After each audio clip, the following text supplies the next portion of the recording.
Mr. Chair, and I'll try not to repeat, but I have to address a couple of the objections to this amendment. People talk about the waste, and I represent a district in Monticello where we currently have a nuclear plant, and we are storing waste on site. And so no one, save perhaps Senator Murphy in this chamber, has more skin in that game than I do. Frankly, my parents live minutes from where it's being stored. However, I see this lifting of the moratorium as putting pressure on the federal government to do something about it. Having the moratorium in place has done nothing to solve the waste problem. Nothing. So let's take another tact. Let's remove the moratorium and put the pressure on. Second of all, I've heard about let's not let this be a distraction. We're moving ahead with renewables, and let's not distract. And I cannot argue with the fact that the last 3-4 years that I've been in the legislature, almost the entire conversation of the Energy Committee has been dominated by renewable energy. I would say, I don't know, I'm not a percent, maybe 95% of our conversation is surrounded new renewables. And here's the problem with that. Two things: we can walk and chew gum at the same time. We can deal with renewables and we can deal with nuclear energy. And second of all, we heard a testifier who was actually speaking against nuclear energy in the Legislative Energy Commission, and he said that France has got 80% of their energy from nuclear energy, and that's created a problem. They have actually so much nuclear energy they can't get away from nuclear energy. And he said, no. So then he said, focus on the renewables. But here's the problem. He's falling into the same trap that France did. I would argue that any time you have any energy source that you focus too heavily on, that is the problem.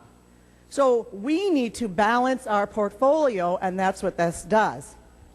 Finally, in regard to cost, because we've been debating a little bit of cost, and frankly, I've heard some numbers. I know that power plants are expensive to build. I also know that nuclear energy is the cheapest form of baseload energy.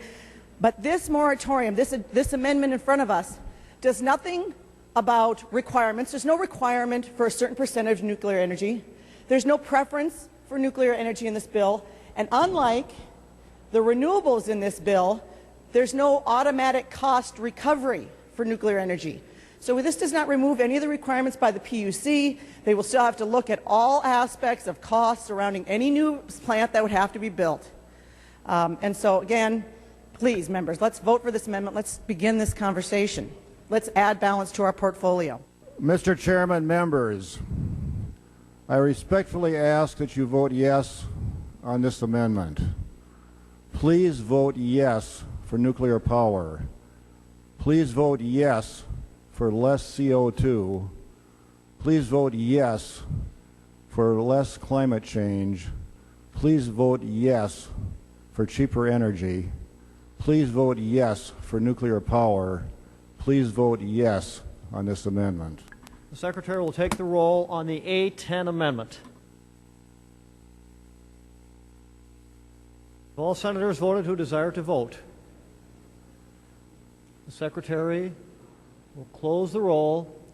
There will be 42 ayes and 24 nays. The amendment is adopted.